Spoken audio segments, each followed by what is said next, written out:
Hello friend, আজ আরও একটি নতুন ভিডিও প্রিয় বনসাই প্রেমী এবং বাগান প্রেমী মানুষদের উদ্দেশ্যে। বহু মানুষের অনুরোধ যে মাটি তৈরির একটি ভিডিও আপলোড করুন, সেই উদ্দেশ্য নিয়েই এই ভিডিও। এবং এই ভিডিওটি যারা নতুন দেখছেন, যারা আমার চ্যানেলের সঙ্গে এখনও যুক্ত নন, বনসাই স্টাডি অ্যান্ড গার্ডেনিং, আপনারা আপনাদের এই চ্যানেলটি সাবস্ক্রাইব করে রাখবেন, যাতে এই ধরনের নানা ভিডিও আপনাদের সামনে নোটিফিকেশন আকারে যায়। তো শুরু করছি আজকের মাটি তৈরির প্রণালী। এবং আরেকটি বিষয় আপনাদেরকে বলছি, এই ভিডিওতে আমি যা যা উপাদান বলবো, সবার পক্ষে সব উপাদান কিন্তু সংগ্রহ করা সম্ভব নয়। বহু মানুষ শহরাঞ্চলে থাকেন, বহু মানুষ পাহাড়ি এলাকায় থাকেন, সব জিনিস হয়তো আপনারা পাবেন না হাতের কাছে। যা যা পাবেন এই উপাদানের মধ্যে, তা কিন্তু আপনারা সংগ্রহ করে রাখবেন এবং মাটি তৈরিতে ব্যবহার করবেন। তো ঝটফট কাগজ কলম নিয়ে লিখে নিন কী কী উপাদান বলছি। যেমন ধরুন, 1 বস্তা আপনি মাটি তৈরি করছেন, সিমেন্টের বস্তা 1 বস্তা মাটি, তাতে আপনারা কি কি মেশাবেন?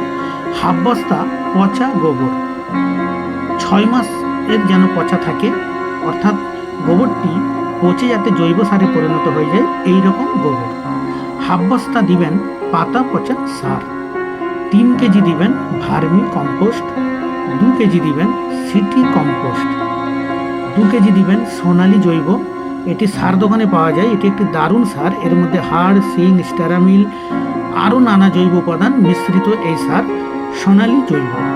200 গ্রাম দিবেন হাড় গুঁড়ো, 200 গ্রাম দিবেন শিংকুচো, 200 গ্রাম বাদাম খোল, 100 গ্রাম সরিষা খোল, 100 গ্রাম মহুয়া খোল, 100 গ্রাম নিম খোল, 100 গ্রাম করঞ্জা খোল, 2 মুঠো চুন, 2 মুঠো ডিমের খোসা গুঁড়ো, 2 কেজি সবজি পচা সার। যদি আপনারা বাড়িতে বানাতে পারেন তাহলে 2 কেজির মতো সবজি পচা সার, 1 কেজি পচা অ্যাজেলা, অর্থাৎ পুকুরে যে ছোটো ছোটো অ্যাজেলা হয়, সেই অ্যাজেলা আপনারা তুলে পচিয়ে রাখবেন এবং এটি 1 কেজির মতো দেবেন। 1/2 বস্তা পুকুরের পাঁক গুঁড়ো, অর্থাৎ পুকুর থেকে পাঁক সংগ্রহ করে তাকে রোদ্রে শুকিয়ে গুঁড়ো করে তা দিবেন 1/2 বস্তা।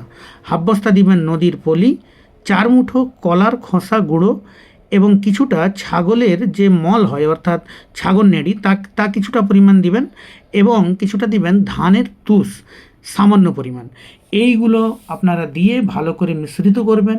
মিশ্রিত করবার পর একটি কালো ত্রিপলের মধ্যে মিশ্রণ করবেন, তারপর তাতে জল দিয়ে ভালো করে নাড়িয়ে চড়িয়ে কালো ত্রিপলটাকে চেপে রাখবেন। ঠিক 20-21 দিনের মাথায় ত্রিপলটা খুলবেন। খুলবার পর আরেকবার নাড়াচড়া করবেন। নাড়াচড়া করবার পর আরও 2 দিনের মতো রাখবেন। রাখার পর আরেকবার নাড়াচড়া করে আপনাদের যে বস্তায় আপনারা সংগ্রহ করবেন, সেই রকম বস্তায় একে তুলে রাখবেন। তুলে রাখার পর আরও 10-15 দিন পর, অর্থাৎ মাটি তৈরি থেকে প্রায় 40 দিন পর, এতে আপনারা আপনাদের প্রিয় বনসাইকে পরিবর্তন করবেন বা প্রিয় বনসাইকে লাগাবেন। তো একটি বিষয় মাথায় রাখবেন, নার্সারি থেকে কিনে, মানে যে গাছ আপনারা কিনে আনেন, সাথে সাথে এই মাটিতে দিবেন না। প্রথম তাকে একটি প্যাকেটে রেডি করে, তারপর গাছটি একটু পর্যাপ্ত যখন পরিণত হবে, তারপর এই মাটিতে দিবেন।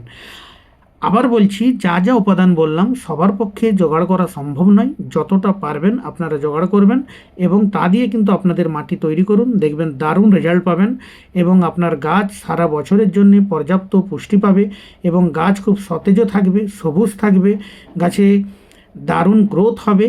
এই বিষয়গুলি মাথায় রেখে যদি আপনারা মাটি বানাতে পারেন, তাহলে কিন্তু আপনাদের বনসাই কিন্তু দারুণ হবে এবং এই মাটিতে অন্যান্য গাছও লাগানো যাবে। যদি আপনারা অ্যাডিনিয়াম লাগান, তাহলে এই মাটির সঙ্গে আরও 40% মোটা দানা বালি মিশ্রিত করে আপনারা গাছ লাগাতে পারবেন। আমি কিন্তু এই মাটিতে সব গাছই লাগাই, কেবলমাত্র পরিমাণ মতো, মানে বনসাইয়ের ক্ষেত্রে পুরো এই মাটি, এবং যেটা পাহাড়ি এলাকার গাছ তাতে কিছুটা কাঁকর, যেটা মরুভূমি এলাকার গাছ কিছুটা বালি, এবং ফুল গাছ যাতে আছে তাতে কিছুটা আরও প্লেন মাটি।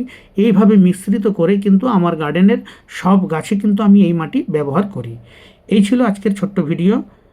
এবং যারা এখনও আমার চ্যানেলের সঙ্গে যুক্ত নয়, আপনারা অবশ্যই যুক্ত হয়ে যাবেন, যাতে এই ধরনের ভিডিও আপনাদের সামনে নোটিফিকেশান আকারে যায়। ধন্যবাদ, সবাই খুব ভালো থাকুন।